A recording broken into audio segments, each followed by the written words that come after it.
इसी गांव में एक बाबा रहते थे। लोग उन्हें श्रद्धा से पूजते थे, लेकिन वे वास्तव में थोड़े मूर्ख थे। वे हर बात पर जल्दी विश्वास कर लेते और बिना सोचे समझे कोई भी निर्णय ले लेते। एक दिन बाबा जी एक नए गांव में पहुंचे। गांव के लोग बड़े ही सरल स्वभाव के थे और संत महात्माओं का बहुत सम्मान करते थे। जब उन्होंने बाबा को देखा तो सबने उनका स्वागत किया।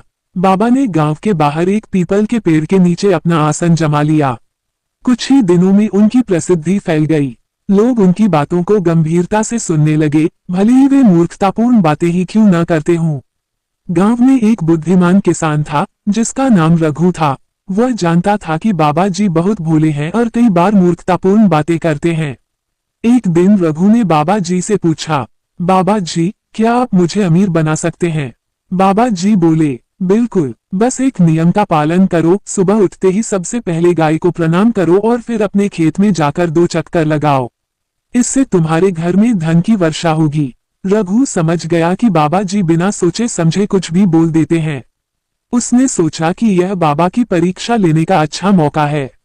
बाबा की परीक्षा। रघु ने गांव के कुछ और लोगों को इकट्ठा किया और एक योजना बनाई। अगले दिन वह बाबा जी के पास गया और बोला, बाबा जी, हमारे गांव में एक भूत रहता है, वो हमें बहुत परेशान करता है। कृपया उसे भगा दीजिए। बाबा जी ने आंखें बंद की, कुछ देर तक सिर हिलाया, फिर बोले, हाँ, ये सच है। मैंने महसूस किया, ये बहुत ही खतरनाक भूत है। गांव वाले हंसी रोक न सके क्योंकि गांव में कोई भूत नहीं था। वे बस देखना चाहते थे कि बाबा जी क्या जवाब देंगे। बाबा जी ने कहा, इस भूत को भगाने के लिए तुम्हें हर रोज आधी रात को नदी के किनारे जाकर 5 बार जय मूर्खानंद बोलना होगा, तभी यह भूत भागेगा। गांव वालों ने बाबा की बात मानने का नाटक किया, लेकिन रघु ने सोचा कि अब इसे और मजेदार बनाना चाहिए। गांव की योजना। गांव के कुछ लड़कों ने भूत बनने की योजना बनाई। आधी रात को वे सफेद चादर उड़कर डरावनी आवाज निकालकर बाबा जी के पास पहुंचे। बाबा जी डरकर कांपने लगे। उन्होंने हाथ जोड़ लिए और बोले, भूत महाराज, कृपा करो, मैं तो आपका भला चाहता हूँ। भूतों ने जोर से कहा, बाबा, तुम झूठ क्यों बोलते हो? हमने तुम्हें पहले ही चेतावनी दी थी कि हमारे बारे में किसी को मत बताना। बाबा घबरा गए और बोले, मुझे क्षमा कर दो, मैं अब कभी झूठ नहीं बोलूंगा। इसके बाद लड़के वहां से भाग गए।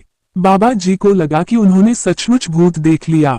गांव छोड़कर भागना। अगले दिन बाबा जी ने गांव वालों से कहा, ये गांव बहुत डरावना है, मैं अब यहाँ नहीं रह सकता। गांव वाले हंसते हुए बोले, बाबा जी, आपने खुद ही तो कहा था कि भूत को भगाने के लिए मंत्र बोलो। क्या वह चला गया? बाबा जी कोई जवाब न दे सके और जल्द ही गांव छोड़कर चले गए। सीख। ये कहानी हमें ये सिखाती है कि बिना सोचे समझे किसी की भी बात पर विश्वास नहीं करना चाहिए। मूर्खता से बचकर समझदारी से निर्णय लेना ही सही होता है।